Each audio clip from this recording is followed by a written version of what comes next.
नमस्कार, आप देख रहे हैं एएनबी न्यूज और मैं हूं आपके साथ Yogesh Pandey. ANB news express में आपका स्वागत है। अफगानिस्तान मुद्दों पर चर्चा के लिए भारत सरकार ने सर्वदलीय बैठक बुलाई है। मीडिया रिपोर्ट्स के मुताबिक यह बैठक 26 अगस्त को सुबह 11 बजे शुरू होगी। इस दौरान विदेश मंत्री एस जयशंकर सभी पार्टियों को ताजा हालात की जानकारी देंगे। इसके साथ ही वो काबुल से भारतीयों को वापस लाने की कोशिश पर भी बात करेंगे। विदेश मंत्री एस जयशंकर ने ट्वीट करके कहा है कि अफगानिस्तान के हालातों को लेकर भारत सरकार सभी पार्टियों को अपडेट करेगी।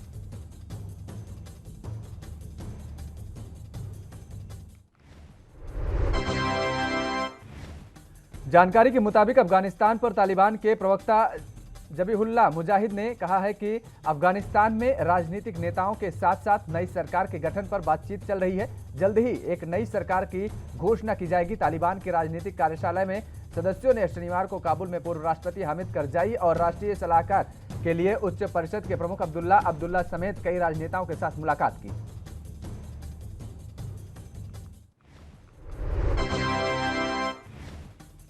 दिल्ली के सीएम अरविंद केजरीवाल ने कनॉट प्लेस में देश के पहले स्मॉग टावर का उद्घाटन किया है। इससे 1 किलोमीटर के दायरे में 1 सेकंड में 1000 घन मीटर हवा शुद्ध होगी। और इसके साथ ही सीएम ने कहा है कि स्मॉग टावर की स्थापना प्रायोगिक परियोजना के तहत की गई है। अगर ये कामयाब रही तो दिल्ली के अन्य इलाकों में भी इसकी स्थापना की जाएगी।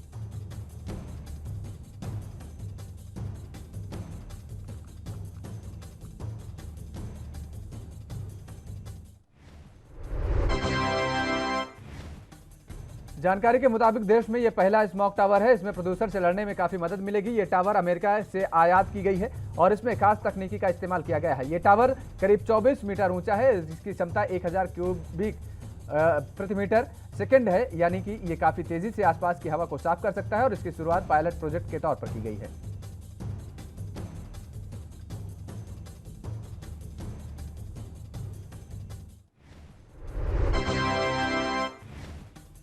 यूपी के बुलंदशहर में नरौरा घाट में पूर्व सीएम कल्याण सिंह का राजकीय सम्मान के साथ अंतिम संस्कार किया गया। बेटे राजवीर ने उन्हें मुखाग्नि दी है। बता दें कि 21 अगस्त को कल्याण सिंह का निधन हो गया था। वो 89 साल के थे।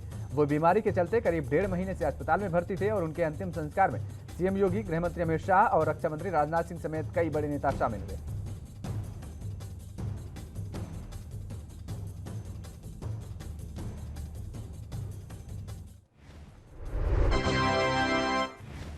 केंद्र सरकार की ओर से लाए गए 3 कृषि कानूनों के खिलाफ लंबे वक्त से दिल्ली बॉर्डर पर किसानों का आंदोलन जारी है। हरियाणा, यूपी और इसके साथ ही बॉर्डर पर किसान संगठन धरने पर बैठे हैं, जिसकी वजह से कई जगह रोड बंद हैं और डाइवर्ट भी करना पड़ा है। मामले पर दायर याचिका पर सुप्रीम कोर्ट ने सरकार से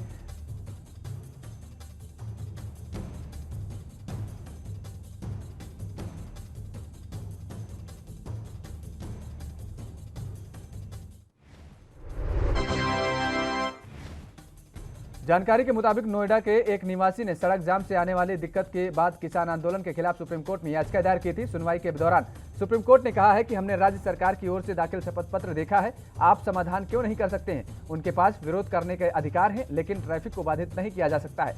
सुप्रीम कोर्ट ने कहा है कि केंद्र सरकार को जल्द ही इस मामले के कोई हल निकालना होगा और अब इस मामले के 20 सितंबर को अगली सुनवाई होगी।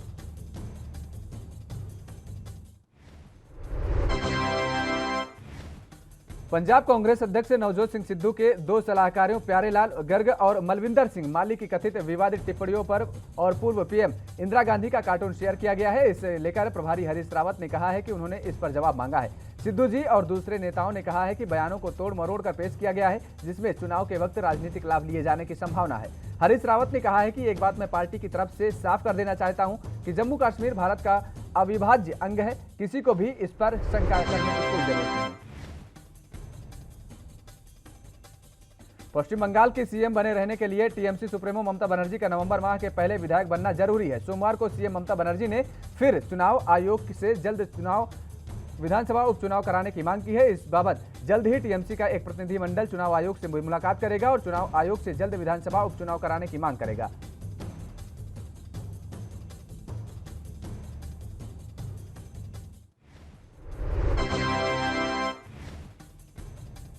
वित्त मंत्री निर्मला सीतारमण ने सोमवार को नेशनल मॉनेटराइजेशन पाइपलाइन का शुभारंभ किया है। इसके जरिए अगले 4 सालों के निवेशकों के लिए जाने वाली सरकार की बुनियादी ढांचा संपत्तियों की सूची तैयार की जाएगी।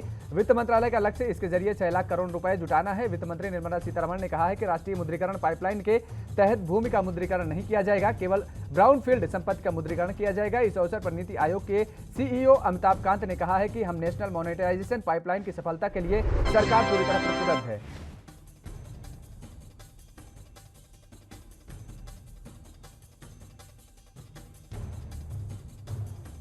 कोविड लॉकडाउन के बाद श्रीनगर सहित जम्मू कश्मीर के सभी जिलों में जिला स्तरीय रग्बी चैंपियनशिप का आयोजन किया गया है, जहां पोलो ग्राउंड में खेल रहे हैं। और ये championship Jammu Kashmir rugby association और जम्मू कश्मीर स्पोर्ट्स काउंसिल के बीच एक सहयोगात्मक प्रयास माना जा रहा है और इसका उद्देश्य खिलाड़ियों को अपने कौशल का प्रदर्शन करने के लिए एक साझा मंच प्रदान करना है।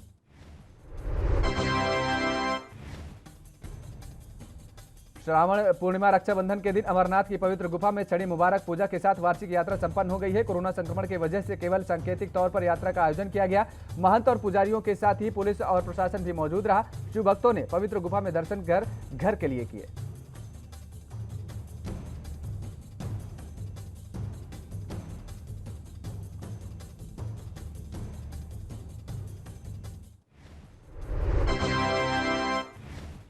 अफगानिस्तान से भारत के निकासी मिशन बीच केंद्रीय अल्पसंख्यक मामलों के मुख्तार अब्बास नकवी ने नागरिकता संशोधन अधिनियम का समर्थन किया है। उन्होंने कहा है कि सीएए की आलोचना करने वाली कंपनी को यह देखना चाहिए कि यह अधिनियम उन लोगों के लिए जीवन रक्षक गारंटी बन गया है जिनके पास कोई विकल्प नहीं है।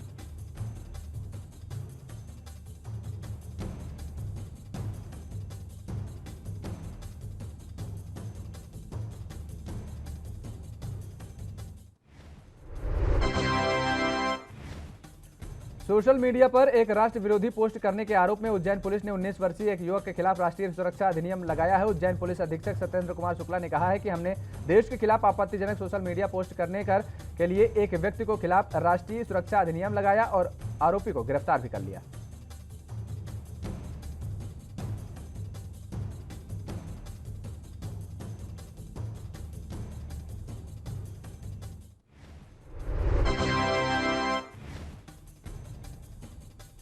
वहीं सरकारी कॉलेज को जल्द ही नया भवन मिलने वाला है। आपको बता दें कि जम्मू कश्मीर से ये खबर आई है सामने, जहां पर जम्मू कश्मीर के उपराज्यपाल मनोज सिन्हा ने पिछले साल इस भवन का शिलान्यास किया था।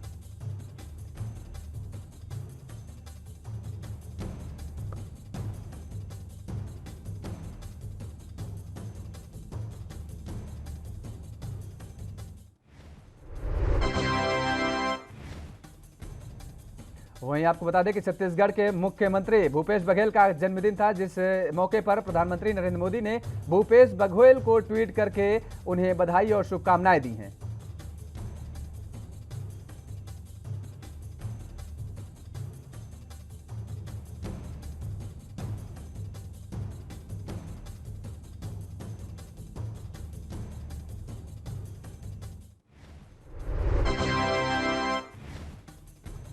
अफगान शरणार्थियों ने दिल्ली में संयुक्त राष्ट्र शरणार्थी उच्चायुक्त कार्यालय के सामने विरोध प्रदर्शन किया। इस दौरान उन्होंने संयुक्त राष्ट्र उच्चायोग से सुरक्षा की मांग की है।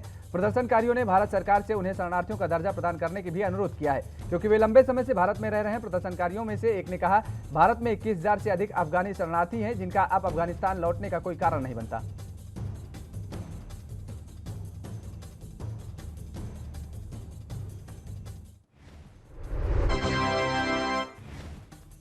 गुजरात के अहमदाबाद में ज्वेलर्स ने आभूषण के हर टुकड़े के लिए हॉलमार्किंग यूनिक आईडी प्रदान करने की प्रक्रिया के खिलाफ हड़ताल करते हुए अपनी दुकानें बंद कर दी। जौहरी इस बात से परेशान हैं कि हॉलमार्किंग यूनिक आईडी HUID मुद्दे पर भारतीय मानक ब्यूरो या कॉर्पोरेट मामलों के मंत्रालय द्वारा लिखित में कोई राहत नहीं दी गई है। बता दें कि भारतीय मानक ब्यूरो ने जून के मध्य से सोने के हॉलमार्किंग अनिवार्य कर दिया है।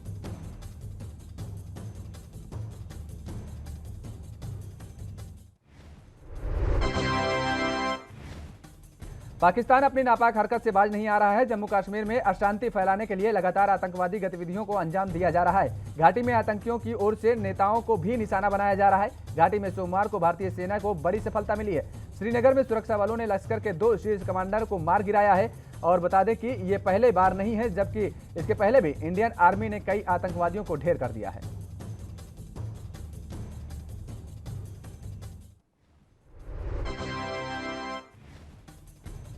बिहार की राजनीति में हवाओं का रुख कुछ बदला बदला नजर आ रहा है। जातिगत जनगणना के मुद्दे पर के बहाने सीएम नीतीश कुमार और नेता प्रतिपक्ष तेजस्वी यादव की नजदीकियां लगातार बढ़ रही हैं। सोमवार को जातीय जनगणना को लेकर सीएम नीतीश कुमार, नेता प्रतिपक्ष तेजस्वी यादव समेत 11 नेताओं ने पीएम मोदी से मुलाकात की है और इस दौरान भी दोनों की नजदीकी साफ दिख रही थी। वहीं पीएम मोदी से मुलाकात के बाद भी सीएम नीतीश और तेजस्वी साथ साथ दिखे। दोनों नेता एक के साथ अकेले बाहर निकले और शेष दलों के नेता थोड़ी दूर और थोड़ी देर बाद निकले थे।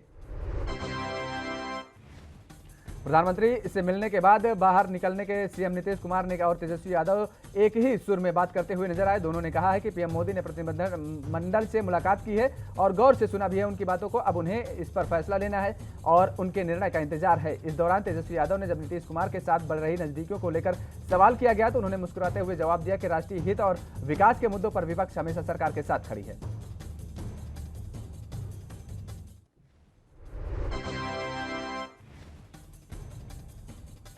कोरोना संक्रमण नियंत्रण में रहने के पर बंगाल में दुर्गा पूजा के बाद स्कूल खुल जाएंगे। सीएम ममता मीडिया से कहा है कि राज्य में कोरोना की स्थिति नियंत्रण है, संक्रमण की दर घटकर 1% हो गई है। ममता बनर्जी ने कहा है कि पूजा के बाद स्कूल को सैनिटाइज किया जाएगा, लेकिन अगर तीसरी लहर खतरनाक हुई तो इस पर विचार किया जाएगा। बता दें कि सीएम ममता बनर्जी का कहना है कि बंगाल में फिलहाल कोरोना की स्थिति नियंत्रण है और अगर यही स्थिति रहती है तो फिर दुर्गा पूजा के बाद स्कूल खोल दिए जाएंगे।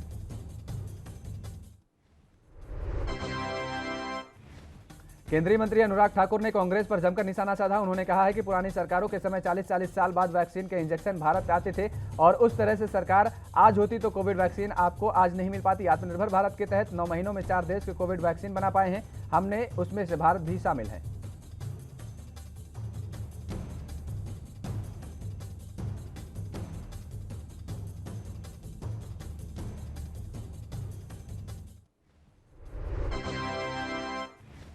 एआईएमआईएम प्रमुख असदुद्दीन ओवैसी ने कहा है कि जातिगत जनगणना करने की जरूरत है और जरूरी भी है। जो हर तरह से पिछड़े हैं उनका करना चाहिए, इसमें गलत क्या है। हर राजनीतिक पार्टी ये कह रही है कि जातिगत जनगणना होनी चाहिए। उन्होंने कहा कि उत्तर प्रदेश के 37 लाख बेरोजगार नौजवानों के नाम अनएम्प्लॉयमेंट पोर्टल पर हैं, नाम से ज्यादा काम करिए।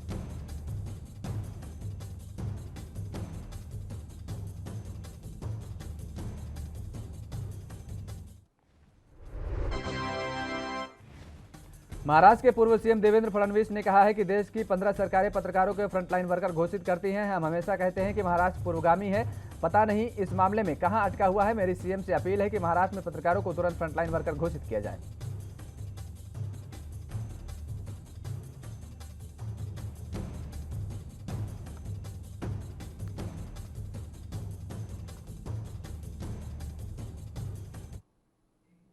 फिलहाल रुकते हैं एक छोटे से ब्रेक के लिए। ब्रेक के बाद फौरन हाजिर होते हैं।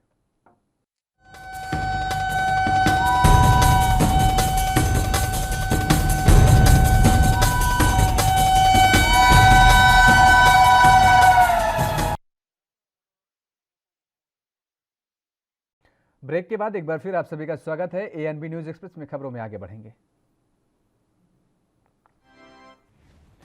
मुंबई क्राइम ब्रांच को एंटी नारकोटिक्स सेल ने पिछले 8 महीनों में 37 करोड़ रुपए कीमत की लगभग 2538 किलोग्राम ड्रग्स जब्त की है। 16 विदेशी नागरिकों समेत 109 ड्रग्स पेडलर्स गिरफ्तार भी हुए हैं। कुल 73 मामले दर्ज किए गए हैं।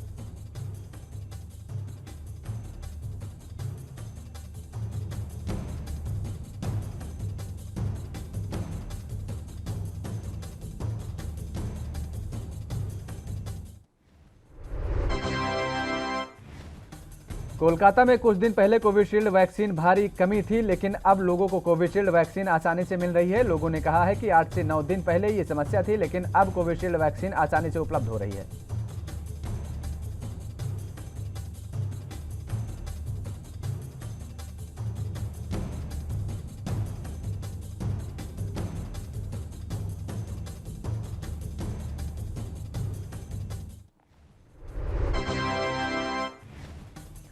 यूपी के बहराइच में जहरीली चाय पीने से एक ही परिवार के 5 लोगों की हालत गंभीर होने के मामले में सामने आया है। वहीं चाय पीने से 2 वर्षीय मासूम की मौत भी हो गई है। बता दें कि ये सभी मोहमानी में गए थे और जिसमें मृतक 2 वर्षीय मासूम की जहरीली चाय पीने से मौत हो गई है।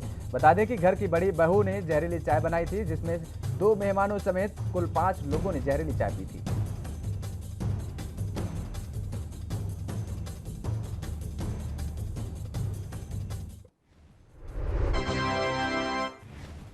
यूपी के पूर्व मुख्यमंत्री कल्याण सिंह अब हमारे बीच नहीं रहे, लेकिन उनकी स्मृतियां हमेशा हमारे साथ बनी रहेंगी। इसी को लेकर उत्तर प्रदेश के उप मुख्यमंत्री केशव प्रसाद मौर्य ने एक बड़ी घोषणा की है।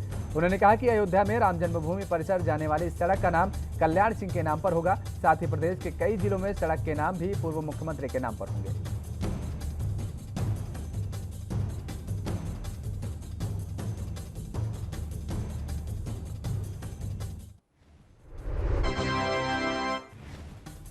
खबर गाजियाबाद से है, जहां के सहीबाबाद इलाके की एक निजी रेजिडेंशियल कॉलोनी की एक घर की अचानक छत गिर गई है, जिसके बाद मकान में रहने वाले युवक के सिर पर उसका मलबा गिर गया, जिसकी चपेट में आने से युवक गंभीर रूप से घायल हो गया है। बता दें कि इस कॉलोनी की हालत बेहद ही जर्जर है और पुराने मकान में रहने को मजबूर लोग लगातार प्रशासन से गुहार लगा रहे थे इसकी मरम्मत की, लेकिन प्रशासन की उदासीनता का ये आलम है कि ऐसी जर्जर इमारतें बर्बाद होती नजर आ रही हैं। यूपी के बिजनौर में एक बार फिर से तेज रफ्तार का कहर देखने को मिला है। बता दें कि यहां के किरतारपुर के नजीबाबाद इलाके में अचानक तेज रफ्तार रोडवेज बस के बाइक से टक्कर हो गई है और जिसके बाद इस हादसे में 3 लोगों की दर्दनाक मौत हो गई है, तो वहीं कई गंभीर रूप से घायल हो गए हैं और जिसको पुलिस ने इलाज के लिए सीएचसी रेफर कर दिया है। साथ ही शवों को पोस्टमार्टम की जांच के लिए जुट गई है।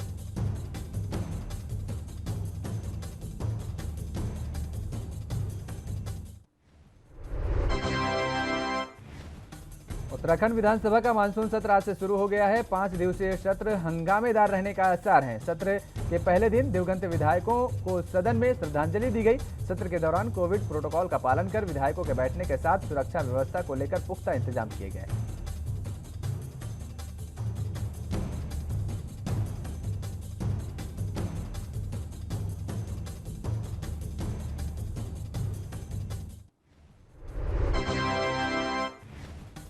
उत्तराखंड में मानसून सत्र की आज से शुरुआत हो गई है, तो वहीं विधानसभा अध्यक्ष के कार्यालय में कच्छ में सत्र के पहले दिन यूपी के पूर्व मुख्यमंत्री कल्याण सिंह को श्रद्धांजलि दी गई और इस अवसर पर विधानसभा अध्यक्ष प्रेमचंद अग्रवाल ने कहा कि कल्याण सिंह जी के निधन से देश ने आज एक सच्चे राष्ट्रभक्त, ईमानदार और धर्मनिष्ठा राजनेता को खो दिया है। उन्होंने कहा कि बाबूजी एक ऐसे विराट वट वृक्ष थे जिनकी छाया में बीजेपी का संगठन पनपा और मजबूत भी हुआ है।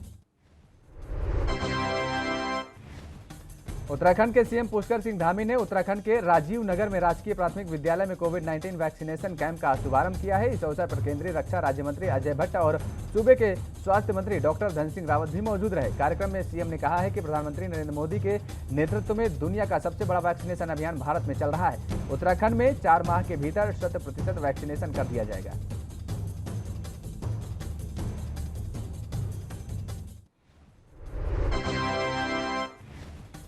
कांग्रेस के राष्ट्रीय प्रवक्ता पवन खेड़ा ने उत्तराखंड में 3 मुख्यमंत्रियों को बदलने पर बीजेपी को कटघरे में खड़ा किया है। उन्होंने कहा है कि बीजेपी को बताना चाहिए कि मुख्यमंत्री क्यों बदले गए हैं। कांग्रेस के प्रदेश मुख्यालय देहरादून में पवन खेड़ा ने आरोप लगाते हुए कहा है कि बीजेपी लोगों को लड़ाने वाली पार्टी है। पवन खेड़ा ने सरकार पर हमला बोलते हुए कहा है कि डबल इंजन उत्तराखंड के लिए एक ट्रबल इंजन है, यहाँ सिर्फ सीएम बदले जा रहे हैं।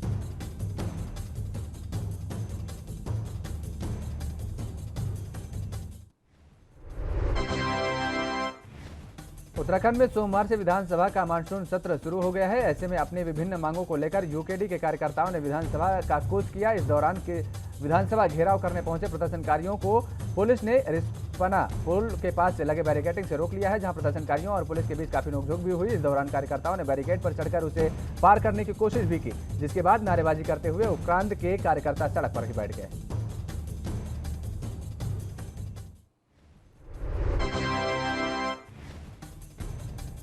विपक्षियों ने लगाया महिलाओं के अपमान का आरोप। अल्मोड़ा जिले के सल्ट विधानसभा सीट से हाल ही में विधायक बने महेश जीना का एक वीडियो सोशल मीडिया में जमकर वायरल हो रहा है। इस वीडियो में विधायक मंच में एक लड़की का माइक छीनते हुए नजर आ रहे हैं। दरअसल किसी कार्यक्रम के दौरान मंच के एक लड़की उनके सरकार द्वारा 2017 से गौरा कन्या धन योजना का लाभ लड़कियों को नहीं मिलने की बात कह रही थी और विधायक से गुहार लगा रही थी। इतने में ही मंच पर बैठे सल्ट विधायक जीना लड़की से माइक छीनने के लिए उठ खड़े हुए और नजर आ गए।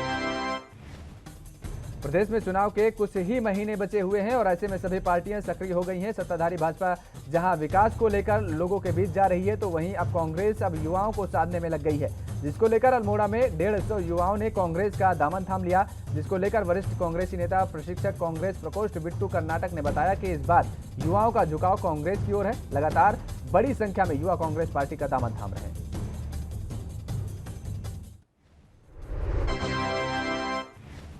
भोपाल में 25 और 26 अगस्त को मेगा वैक्सीनेशन होगा। नगर निगम के प्रत्येक वार्ड में 3-3 शिविर लगाए जाएंगे और शिविर ऐसी लोकेशन पर लगेंगे जहां आने जाने में लोगों को कोई दिक्कतें न हो। शिविरों में फर्स्ट और सेकंड दोनों डोज लगाए जाएंगे। वहीं मौके पर रजिस्ट्रेशन भी किया जाएगा। नगर निगम की टीमें घर घर पहुंचकर लोगों को वैक्सीनेशन लगवाने के लिए प्रेरित करेंगी। कमिश्नर KVS चौधरी ने जोनल अधिकारी और वार्ड प्रभारी को शिविर के इंतजाम करने और वार्डवासियों को उनकी जानकारी देने के निर्देश दिए हैं।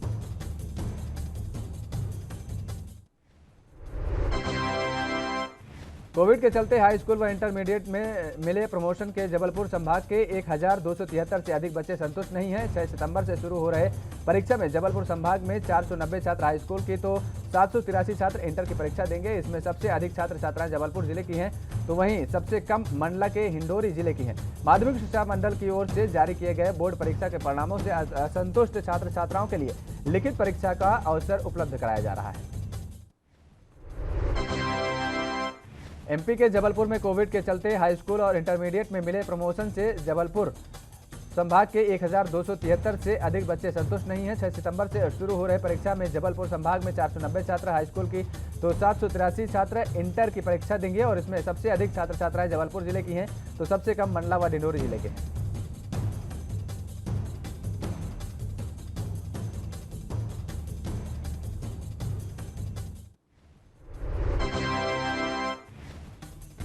माध्यमिक शिक्षा परिषद की ओर से जारी किए गए बोर्ड परीक्षा के परिणामों से असंतुष्ट छात्र छात्राओं के लिए लिखित परीक्षा का अवसर उपलब्ध कराया जा रहा है। ये परीक्षा 6 सितंबर से शुरू होगी। सुबह 9 से दोपहर 12 बजे तक 3 घंटे का एक पेपर का समय रहेगा।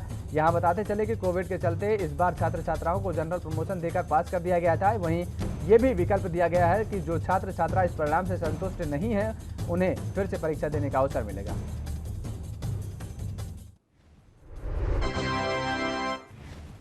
मध्य प्रदेश में इंदौर के बाणगंगा थाना क्षेत्र में चूड़ी बेचने वाला युवक से मारपीट के मामले में पुलिस ने तीनों आरोपियों को गिरफ्तार कर लिया है। बता दें कि हाल ही में सोशल मीडिया पर एक वीडियो वायरल हुआ था जिसमें कुछ लोग एक युवक को बुरी तरह से पीटते हुए दिखाई दे रहे हैं। पुलिस मामले पर त्वरित कार्रवाई करते हुए ग्वालियर से तीसरे मुख्य आरोपी विवेक व्यास को गिरफ्तार कर लिया है।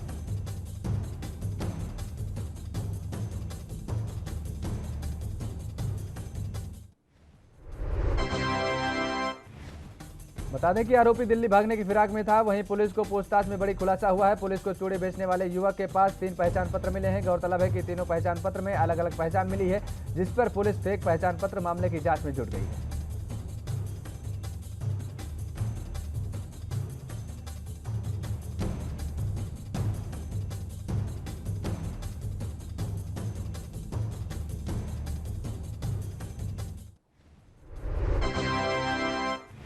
यूपी के बहराइच में जहरीली चाय पीने से एक ही परिवार के 5 लोगों की हालत गंभीर होने का मामला सामने आया है। वहीं चाय पीने से 2 वर्षीय मासूम की मौत हो गई है। बता दें कि ये सभी मेहमानी में गए थे और जिसमें मृतक 2 वर्षीय मासूम की जहरीली चाय पीने से मौत हो गई है। बता दें कि घर की बड़ी बहू ने जहरीली चाय बनाई थी जिसमें 2 मेहमानों समेत कुल 5 लोगों की जहरीली चाय पी थी और चाय पीते ही सबकी हालत बिगड़ने लगी। सभी को गंभीर हालत में मेडिकल कॉलेज में भर्ती कराया गया। हालांकि चाय में जहर मिलने के कारणों का अभी तक पता नहीं चल सका है।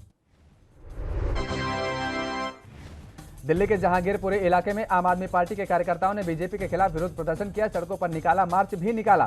और बता दें कि दिल्ली नगर निगम में बीजेपी 15 साल से बैठी हुई है जिसमें चलते आम आदमी पार्टी की तरफ से बीजेपी के खिलाफ विरोध प्रदर्शन किया गया। आम आदमी पार्टी का दावा है कि निगम में बीजेपी शासित सरकार है और जिसके चलते 200 करोड़ की जमीन को 35 करोड़ में बेच दिया गया।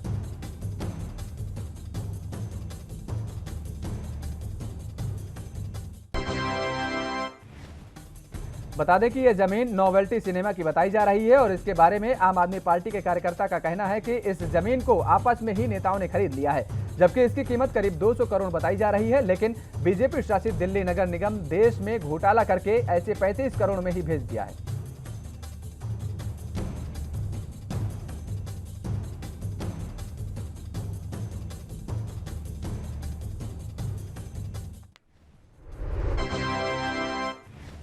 MP के भिंड में कांग्रेस के नए कार्यालय पे मुख्य अतिथि के रूप में बालेंदु शुक्ला पहुंचे जहां कार्यकर्ताओं की बैठक ली गई। काफी दिनों के बाद एक मंच पर पूर्व मंत्री डॉक्टर गोविंद सिंह और पूर्व मंत्री चौधरी राकेश सिंह के दोनों के साथ दिखे तो वहीं सभी कांग्रेस के वरिष्ठ नेताओं ने मंच पर संबोधन करते हुए कहा कि आने वाले समय में कांग्रेस भिंड में अपना वही पुराना परचम लहराएगी। बालेंदु शुक्ला ने कहा है कि कांग्रेस भिंड में आज भी 5 विधानसभा सीटों में से 2 पर काबिज है और आने वाले समय में सभी कार्यकर्ताओं को एकजुट होकर आगे आना होगा।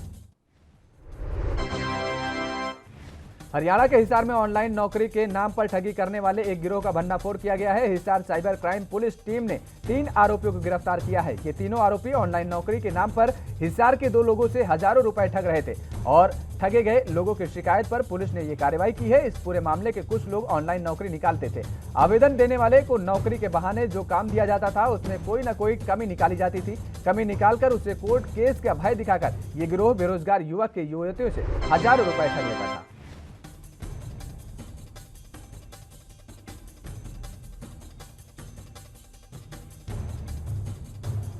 तो उत्तराखंड में बीजेपी और कांग्रेस के अलावा आम आदमी पार्टी ने भी विधानसभा चुनाव की तैयारी शुरू कर दी है। वहीं आपके प्रदेश में अजय कोटियाल के उम्मीदवार बनाया गया है, जिसके बाद आम आदमी पार्टी अपने पुरजोर से विधानसभा चुनाव में जुट गई है और जिसकी नीति के तहत रक्षाबंधन के दिन हरिद्वार में आम आदमी पार्टी की तरफ से महिलाओं के लिए निःशुल्क ऑटो रिक्शा का संचालन किया गया।